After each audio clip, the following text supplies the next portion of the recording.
So, oh shit, recording in the morning. I have an insight, and it's like a particularization of a known thing. So to start, the known thing is that language is the house of being. This is a very good thing to understand. This is that as a phrase that actually comes from Heidegger, but it articulates kind of like pretty much the driving insight of the whole of psychoanalysis. Like act by act, what Freud does to sort of discover things is follow this as a principle, and he was doing it before Heidegger fucking said anything interesting. Lacan then makes this like super explicit. His whole project is just, I'm a Freudian, I'm just returning to Freud, I'm making us more Freudian. That's what he sort of consciously articulates. But he makes it much more explicit, this sort of language frame of psychoanalysis. It's all about how one comes to know the unconscious as a kind of a force of the mind, like prior to, beneath, or over determining mere consciousness, is through slips of language. Language sort of coming out in ways that are not intended or even consciously understood from one's own mind. And this is because it's true. Language is the house of being. Being in terms of knowable, like intentful, conscious, phenomenological experience, like living being as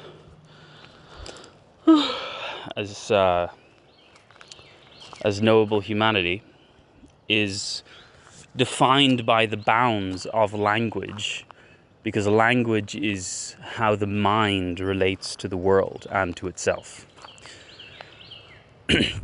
So perception frames reality through concepts and social interrelation, and language is what it does this with. So the language defines the framework through which we comprehend being, and being is only knowable according to linguistic bounds.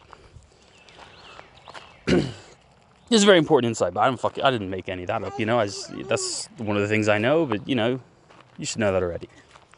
But what I want to talk about is sort of a particularization of this, like taking that insight and putting it into a particular thing, which is video games. Because I have something that I think is the case, which is that ludography is the house of play. Ludography, being like, as a field, an expression of ludographic, which is a word I made up. Oh, okay, picking up later. So ludographic.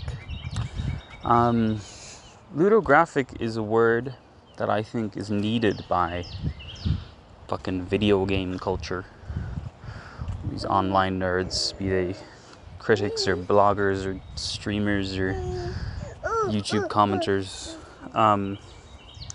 Because ludographic is essentially the master signifier for game design. It's like the word that acts as being reference for other terms in that genre of language being meaningful.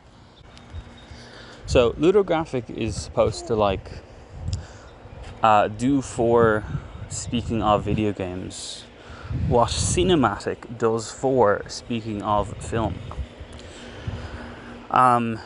Because cinematic is actually one of the most common words in talking about games, and this is crazy. Because what cinematic means, cinematic is like an appropriately and usefully vague term, which just means yay cinema. Like, it means this is good in terms of being cinema. Like, different people will sort of articulate different ways of expressing the meaning of cinematic, but what cinematic like materially means is wow, film. And that's all it will ever mean. And to articulate a more sort of exact expression of its meaning is just to say that's what you like about film. And that's great for film. That's wonderful. Like to like you, I watch fucking Kurosawa and I'm like, ooh, cinematic. And some other dude's watching like Scorsese and he's like, ooh, cinematic. And they don't fucking really line up with each other, but they're kind of both right. And you can form communication out of trying to understand how those two meanings like bounce off each other or relate or reinforce each other or contradict each other, whatever the fuck. That's like the purpose of cinematic. So ludographic is that for gaming. The etymology, of course, is that ludo is like play and graphic is video. So in the same way that like cinematic basically means like, wow, this picture is moving, ludographic just means like, wow, this video is playable. So yeah, that's the point of the word. The word is just to mean like precisely when you're like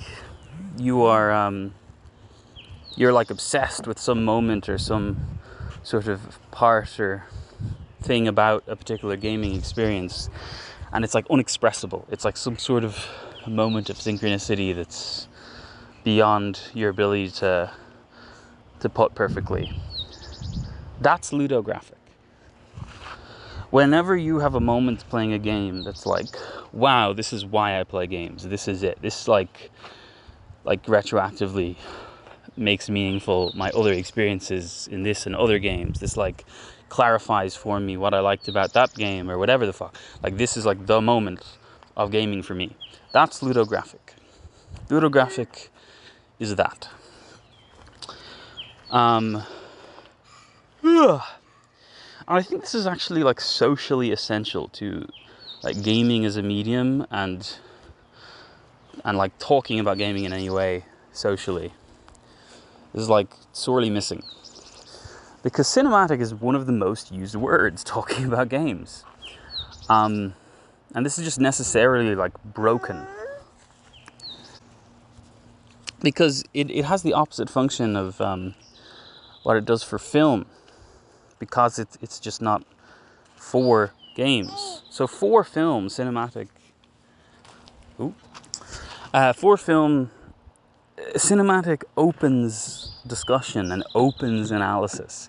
It's a meaningfully vague word which like connects the experience of being fulfilled by an extremely diverse sort of set of kinds of film, because it just means wow, film.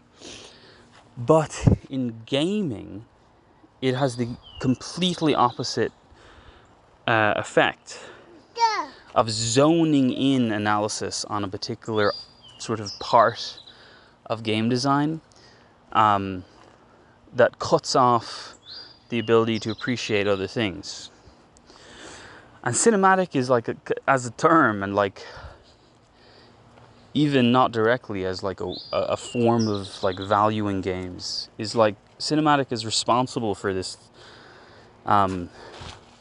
this like bipolar cut in the community about what's good about games, where there's a struggle between the side of like raw mechanical fun, that games are escapism, games are about having fun, that's what games are, versus the side of like games are storytelling. But then how this is understood is like, I need my characters, I need a good story in terms of I need things that feel like film, basically. Because that's how they know good storytelling. Cinematic, like, forces this cut through comprehension of gaming as a medium. And this cut is not in gaming. This is like a social projection. And of course it like becomes a force within game design, and games actually come out that are hardline one or the other design philosophy, but like it's not in gaming as a medium. There's nothing about the form of like designing interactive video that like necessarily has this cut in it that you're like either storytelling or having fun. But so many games are basically either storytelling or having fun. And all of the best games are like a bit of both, and like they're symbiotically expressing both as like a unified experience. That's just like actually how to do game design. But it's sort of impossible to think that way effectively if you have, like I said, even unconsciously, any version of like the value of cinematic about games in your head. Because cinematic means storytelling as non-interactive, basically. It imposes the idea of a separation of cutscene from play, of narrative from play. And this is actually psychotic, which I'm going to talk about. It's like literally, technically psychotic, because for humanity in our being, play is creativity. Play is storytelling, like itself. These are the same phenomenologically. Like how one tells a story is by playing, and how one plays is by telling a story. So for these to be split in gaming as a medium is just the most absurd possible sort of thing. But it's kind of inevitable because of how like media literacy toward gaming as a medium comes from generally people were sort of born out of the media literacy of this other medium of film, which just was the dominant thing beforehand. It's like the dominant mainstream form of entertainment and art before gaming shows up, basically. And it's the most possible, like, relatable kind of in terms of form as well. Even if there was sort of a wave of novel literacy, it would be difficult to transpose that onto gaming quite as much. But film doesn't transpose on either quite as well. That's the problem. So to talk about this kind of bipolar split, obviously both of these sides are both wrong and right. It's like massively in need of multi-sided thinking to overcome. The games are fun people are like, they're right in the sense that the cornerstone of game design and gaming experience is interactivity. But they're wrong in the sense that how to articulate that and comprehend it is mere fun. Because fun is kind of, it's just a shallow term. It's not a shallow experience, but it's a shallow term. It's a bad word for communicating experience. What fun means is just like engagement, essentially. It doesn't even mean like happiness or anything like that. It doesn't mean positive in terms of how people use it. Because like people will talk about like Overwatch is so fucking fun, but then they'll also talk about like, man, I'm addicted. I fucking hate this game. Like I had that experience with Dota. Like I fucking hated it, but it was just so much more engrossing than anything else by far for a while. And an effective way to communicate that is like it's more fun. It's just like more to do. Like it's more open to creative and tactical exploration. So fun just means like kind of that it feels engrossing and that it feels like especially interactive, basically. Like it feels like it's like there to meet you, that there's lots for you to do actively. And that is the thing that makes gaming and different from everything else, is the interactivity. But it's always tied up when people talk about this with like escapism.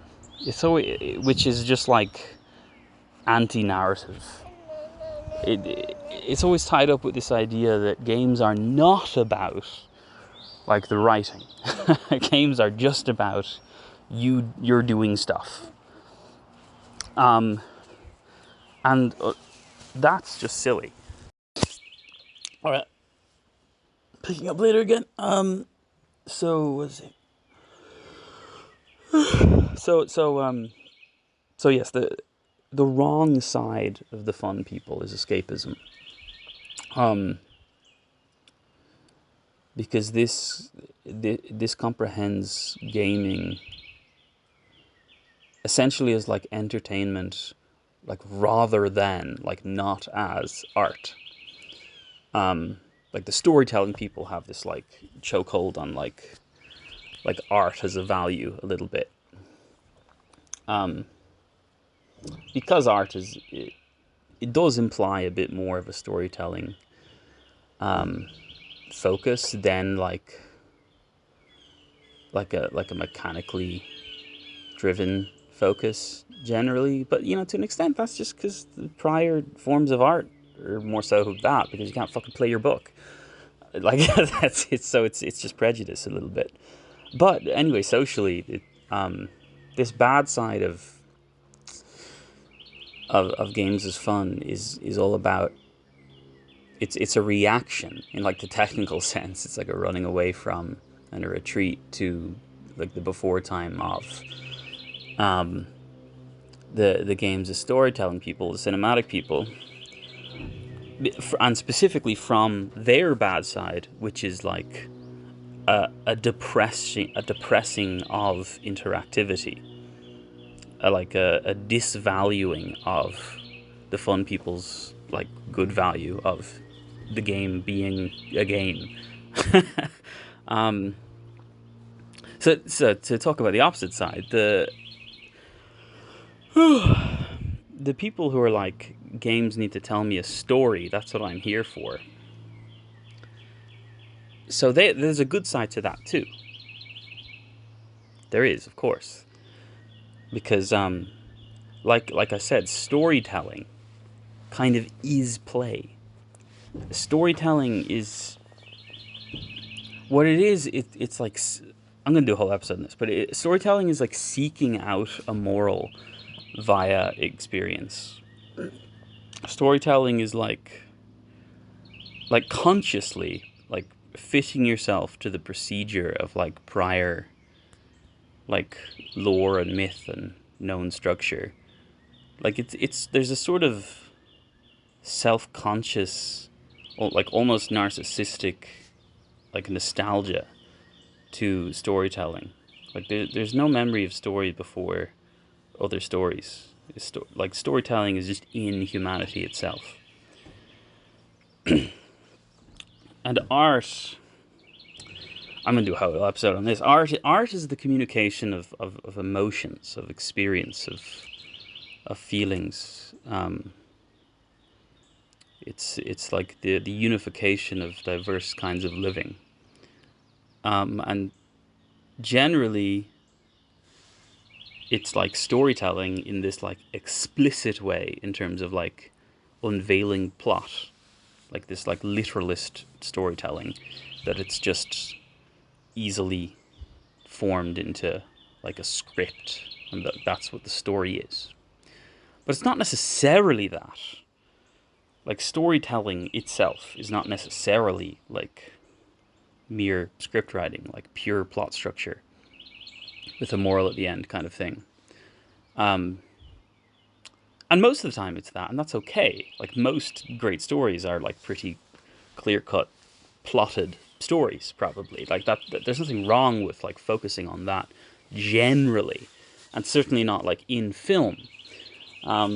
Most great films, you know, have a clear plot. Some great films don't necessarily, but generally speaking, great films are like that. But the thing is, this conception of storytelling as classical, as like plot driven, as scriptable, and what that's to say, like closed in terms of sequence of events, This makes sense talking about films, and it just doesn't make sense talking about games as a form. So the sort of games are tell me a story crowd. It's a good value in terms of seeking out games as impactful and deep and like artistic in a good way, like as life changing potentially. In terms of just like valuing games as not mere escapist entertainment, as just like mind numbing, like fucking, like it's just doing crack. It's just like press the happy button. Like games aren't that. Games are art. But games as art are not scripts. Like it's like in the form that it's open ended phenomenologically. Like even a walking simulator, you can fucking go over there or you can look at this first. It's just in it. If it's a game, that is, if it's interactive at all in any way, just like categorically, if it's a game, there's this open endedness to it, and that's actually essential to the storytelling of gaming. And so that's why there's this problem with talking about storytelling and cinematic like they're the same thing when it comes to gaming. So like the fun crowd react to the storytelling crowd horribly because they're like, you're taking away the prioritization of interactivity, and that's wrong. You're like fucking up game design by focusing on passive content, which is just not appropriate to this medium. And this is correct. But then the storytelling crowd are like, they react to, well, maybe react isn't the same term, because like I said, it's like technical. The storytelling crowd, because they're like the later thing, because like this like cinematic focus came along with graphical advance. The storytelling crowd instead are more like the sort of narcissism and like the elitism of like the colonizer, where like there's a superiority complex, where they're like, we are the future, like you must be brushed aside, and what they're like is like, no, games are about like being art, being stories, like having deep meaning. But then because they have this linguistic bounds of which cinematic expresses, because of this they have this like conceptual structure about what makes deep storytelling, which it just isn't already pre-populated with like childlike play. They have this idea that like, no, we're not focusing on like the mere fun, because the point is like we're reacting against the escapism. They're reacting against like it's not just a dopamine hunt, and that's good.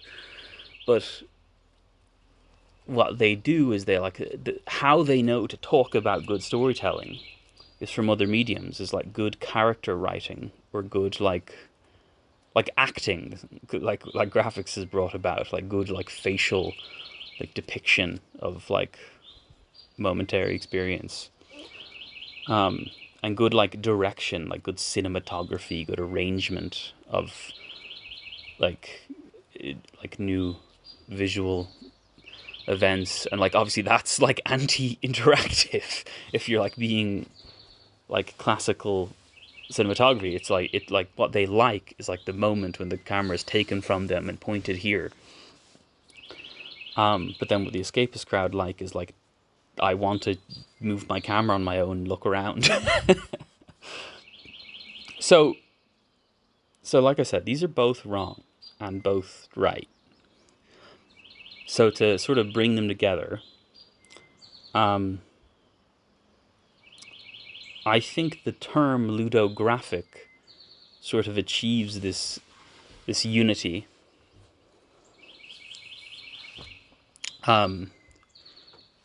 Almost automatically, if you just like I said, just like take that as a given and work with it and see where you go. Take it as a given that ludographic is the master signifier. Like look back at when games have impacted you and regard that as ludographic.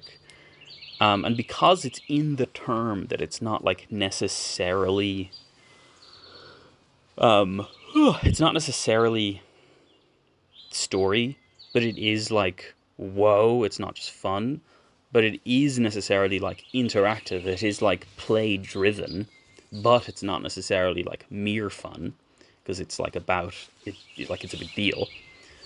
When you just think in terms of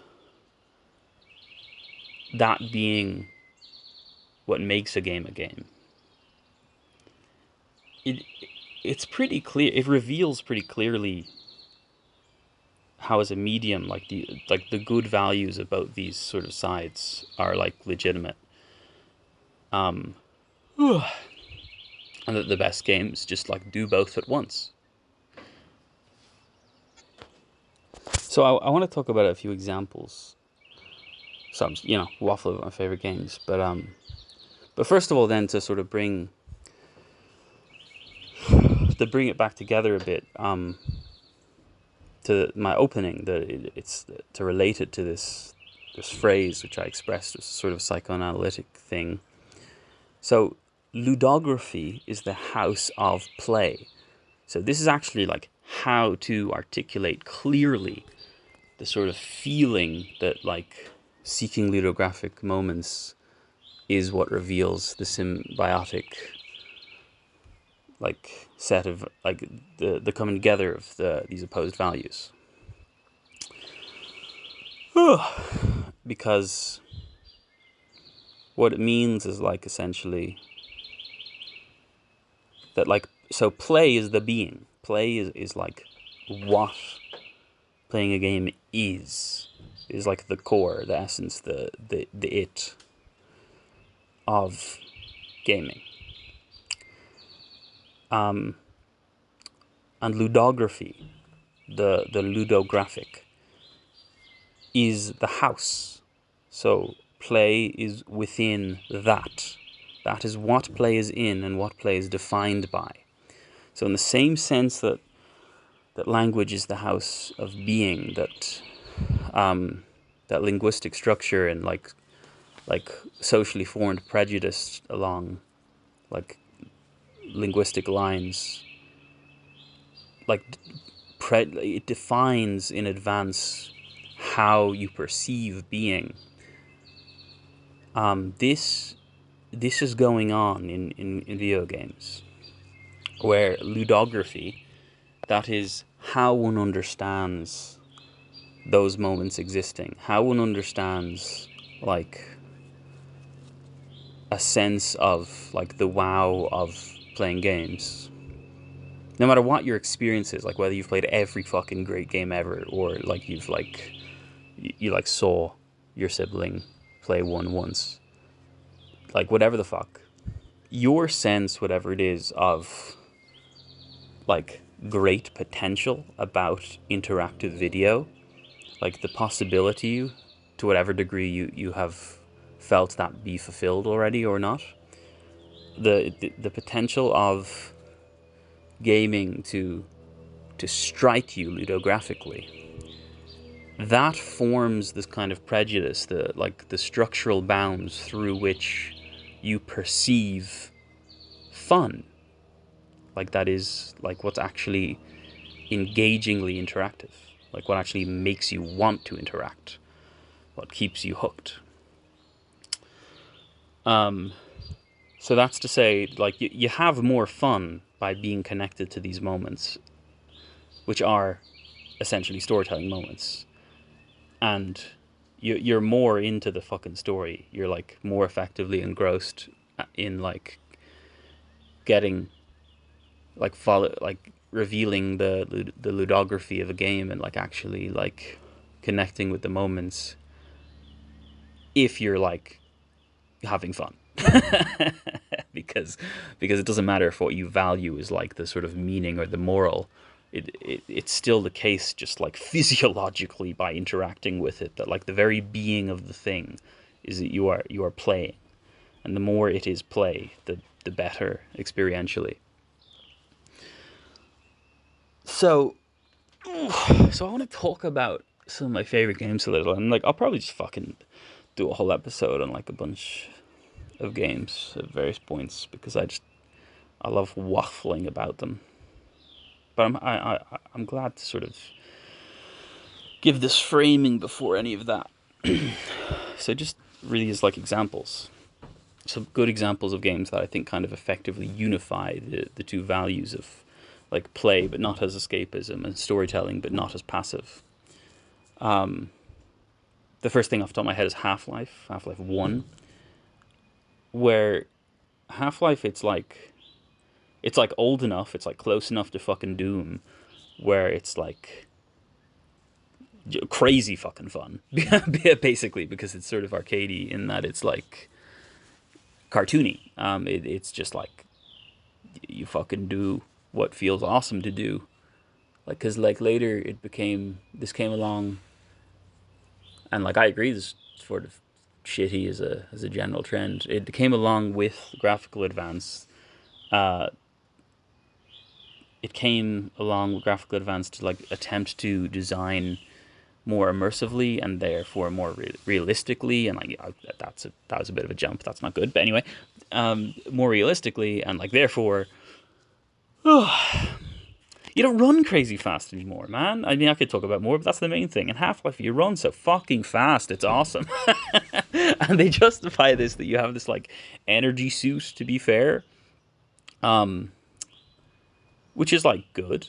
You know, I appreciate like that sort of lower consistency kind of thing, but like the game wouldn't have been much worse if they didn't say that.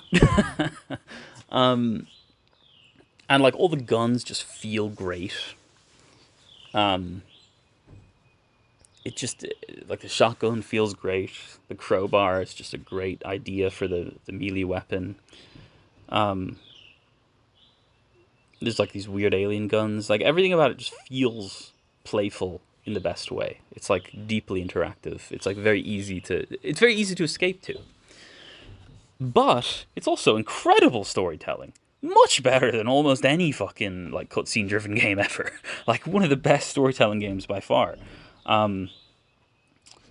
Wholly in an interactive manner, where you just like live in this place where a major event is happening, and you just like happen to, and it's presented as kind of like circumstantial. It just so happens you get to witness important things, but it feels, it's realistic enough that you happen to witness like major events, and that's like how the plot unfolds.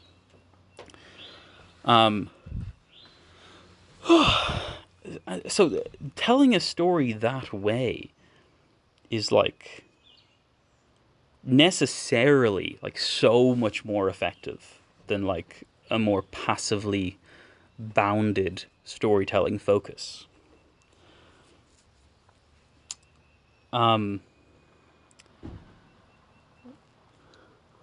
So I mean that's an example, and yeah, I'll probably talk about that a lot, but I should move on so I don't get caught up.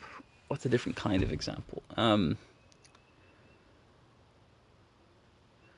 So to sort of express how this solves this unity thing a bit, like Heavy Rain, which is like not one of my favorite games ever, I think is like a great example of like ludographic kind of moments, and it's like a classic sort of example of not really fun. Like all you're doing is pressing buttons that are on screen. Like there's nothing to sort of figure out mechanically in that way. There's not really much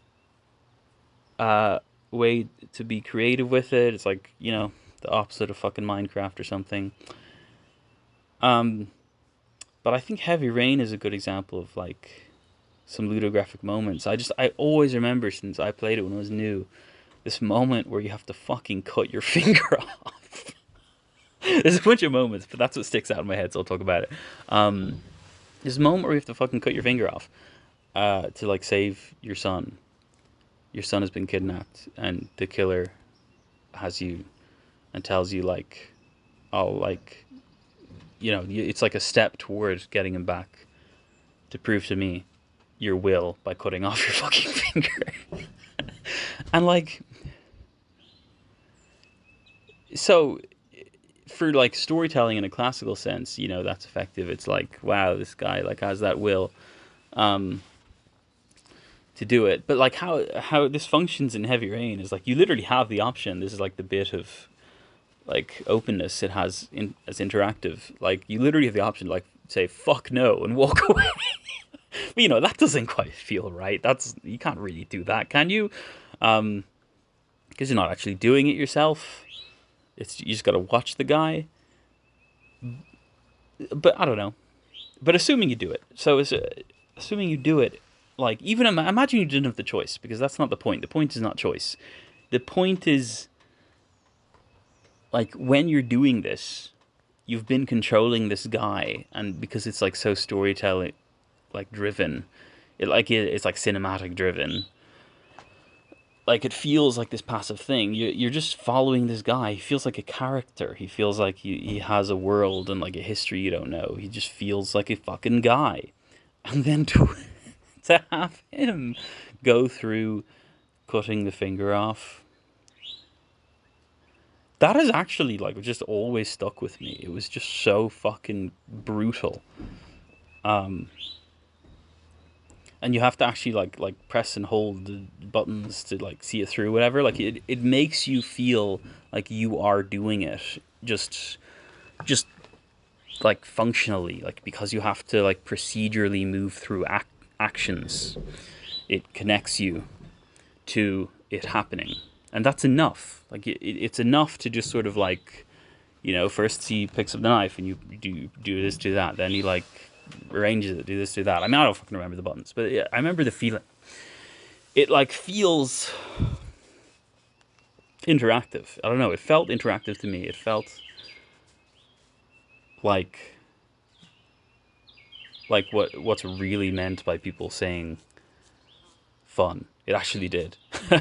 Another example, so off the top of my head, to sort of like key in on that sort of like way of expressing fun. A great example actually is Death Stranding, which is, if you haven't played it, then fun is a really shitty word. Because, and like for some people who have played it, it's just, if they're like too locked into this like shallow concept of fun, because it's like, it's not like mechanically engrossing. It's not at all empowering. It doesn't feel like you have like much creative variation at your fingertips, which is like the good feeling of things that are generally framed as fun. It's like the feeling of like you can do so much and it's up to you kind of thing, by the overlap of mechanics. In Death Stranding, you feel it like it's literally it's like super effectively designed for this kind of monotony. Like it's about good boredom. It's about meaningful trudging through. So, that doesn't really sound fun. So the people who don't like Death Stranding are sort of like, it's not fun. But the people who like Death Stranding, generally, if you talk, like, if you like Death Stranding, you talk to someone who likes Death Stranding, it's very effective to communicate that, like, oh my god, it's so fun. Like, that is a good word, because what you're actually saying, it's like engrossingly interactive, because that's what people mean by that. And the reason it's engrossingly interactive is because it's like immensely ludographic. It's one of the most ludographic games I know, because it's like, because it's like hyper focused thematically. It's all about, like I said, just good boredom, just like getting the work done and like seeing results slowly, meticulously. So it feels like, it feels like good work feels. It feels like I'm getting shit done. Like in the act, like in the moment, it's not necessarily fun, but the moment does feel fun via my knowledge of it being a part of like the structure of like achievement. It's like satisfaction, not joy. But you get joy when you're into that enough, when you're in the loop of like achieving things. Death Stranding is a good example. But what else? I mean, like, to talk about things that are something that like people like love as cinematic. Like, one of my favorite games still kind of is Uncharted 2, which was like one of the biggest, like, it's so cinematic, oh my god, kind of games. It's like one of the first games that people like loved is like, wow, it's the most cinematic thing ever. Rah. And then some people fucking hate is like, it's taking away, like making it about fun as much because it's just fucking cutscenes. But man, I love Uncharted 2. And if you think about why Uncharted 2 is good, not in terms of cinematic, but rather in terms of ludographic, it's really effective. Like, it makes you more clear about why Uncharted 2 is fucking awesome. Because Uncharted 2 isn't fucking awesome in the cutscenes as much. Like, they're good. They're, like, well done. They're, like, well sort of acted and written and directed, and they're, like, the pacing's good. Like, that's all good. But that's all secondary. What's fucking incredible about Uncharted 2 is climbing the train yourself and then, like, fucking running along the train later. Which is to say that it's like interactively driven. But then it's also like it's the moments that are sort of framed as like cinematic, like overly passive. Like the moment we're in the little village is like incredible. You're just walking around and you can't speak to anyone, and you don't know where you are. You don't know what's going on. That's amazing. That sort of feels like cinematic because it's like the walking sim thing. But the thing is, it's also great in Uncharted 2, the more sort of classic fun part, where like you fight through the whole fucking city, like room by room, and there's like solid, not like crazy deep, but like definitely solid like tactical variation to effectively approaching each room, like enough that it feels like you got to stay on your feet. And then the more passive part of like you're the village, for example, this acts in a symbiotic manner with and against the like pure escapist kind of part of the game where you're just like shooting people effectively. They reinforce each other as one thing very effectively.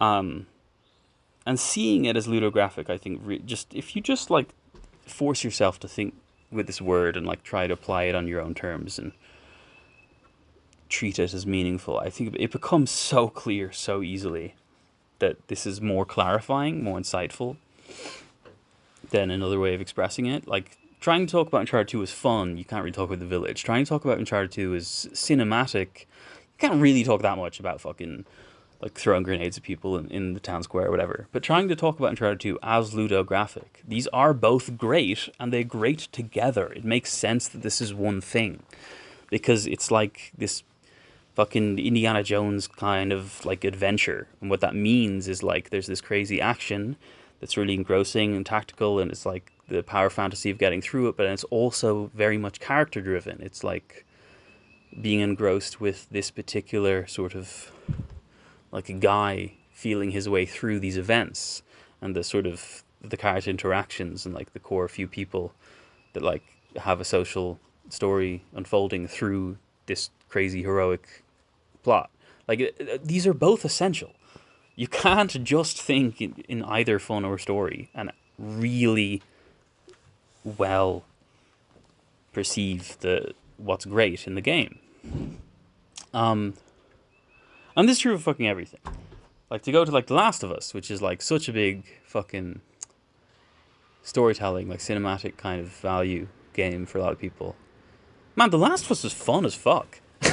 Like, okay, the first one not that much by comparison, but I still definitely liked it. The Last of Us, the first one definitely a bit, but the second one it hammers its home so fucking hard because they improved a lot of things. But like it's like a really solid stealth action game. It's like a really well made, like room by room, like in the same way as like Metal Gear Solid at its best. Like you feel like there's a legitimate variety of approaches you can take in a given situation, and as well with the storytelling kind of depth, like with the investment in the characters, it enforces like the fail state basically, because like it feels different to like just be controlling a guy and like maybe he gets like shot if you get seen, versus to be controlling like kind of your dad. And if you get seen, he gets eaten alive. Like it hits kind of different. It hits kind of different. So that's the sort of the storytelling impact on the play. But then the play also reinforces the storytelling, where like when you yourself have like acted creatively in various moments, and you've like tried different things out, and you've worked your way through weird situations, like you've creatively overcome different challenges. It reinforces investment in the character as character. And when you have a cutscene that comes along where like they scrape through something, or like almost die or something, in the moment where like your character almost dies, that you yourself like barely escaped from this like scary room earlier, you're just more invested. It hits you harder. It's like really effective storytelling to have been playing a lot with the people involved. Okay, but that's all about like classical storytelling, which is all effective. But I also want to sort of, as an example, point out storytelling that's more unique to games, which is like the more radically open-ended kind. Like Skyrim is like the arch fucking valued version of this for a lot of people, which isn't necessarily one of my favorite games, but it's like the best example because it's like such a loved game, and what's loved about it is so much of this. It's the feeling of just like fucking go wherever you want, man. Just do whatever you want. just like do fucking anything. Like the game design philosophy is just like, here are the tools to do absolutely anything in any kind of way at all ever, and now go any direction. And so, you know, in a sense, that's kind of like a raw fun approach. It's like an escapism thing, and a lot of people will talk about it that way. It's like it's so great to escape to, and just like do funny things in. But that's like a different paradigm of storytelling that's also potentially super effective. It's because what it is like the meticulous design of a world such that its systems overlap with each other in such a way that sequences of events play out meaningfully. That is storytelling design. And that's like more of a storytelling design unique to games, because the storytelling is not just like fulfilling all the quests. What it is like doing whatever quest in your way that you do, or like doing half a quest and then fucking off from it for some reason in a very organic way because you see something cool. Like, because storytelling is sequence of events that like function to reveal something. And so again, if you think of Skyrim cinematically, and you talk about Skyrim cinematically, it's hard to articulate how good it is and why it's so good, because you're just like, you know, the mountains are pretty, but that doesn't include like, man, I'm gonna try and fucking stealth archer this bear. Or whatever. Skyrim of bears? I haven't played in a while. Surely Skyrim has bears. Whatever. Stealth archer is mammoth. You know, that's always crazy thing to do. The whole fucking story, try and get away with that.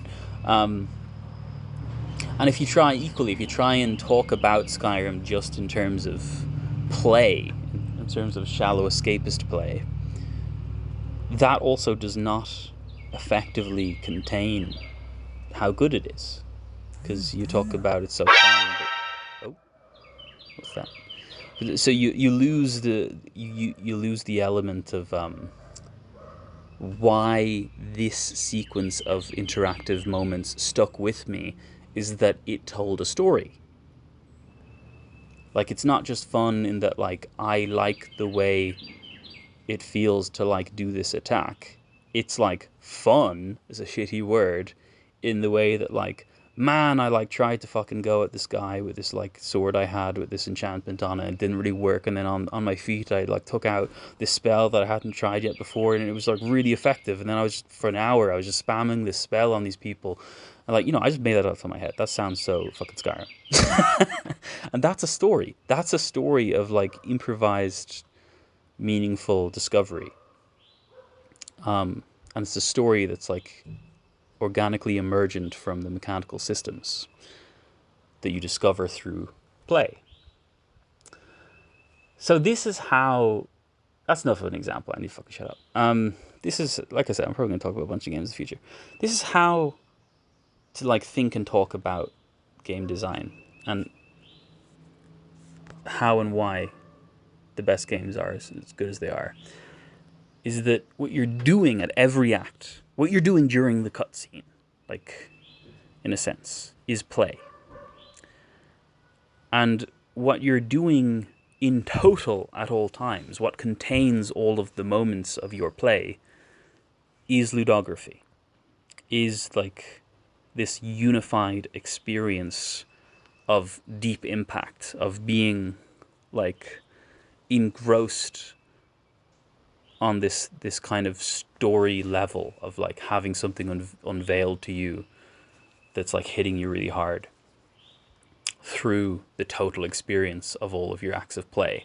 Because when you are just fucking playing, and there's like, if it's really good, if you love a fucking game, you're playing, whoop-de-doo.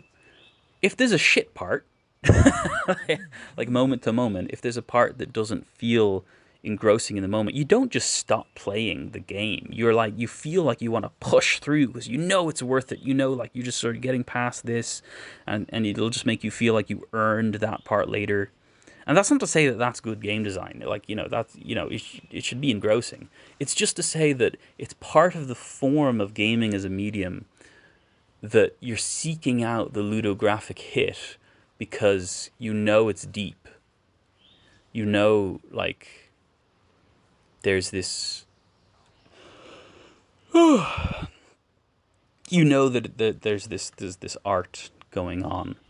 There's the communication of something profound, potentially. And that doesn't necessarily mean like an easily sort of phrased particular moral. It can just be an intuitive sense of engagement, this kind of discovery that drives Skyrim or whatever. But that sort of sense is definitely more than like mere fun, in the sense of like, kicking a stick. It's more than that. All right, that's probably enough of that.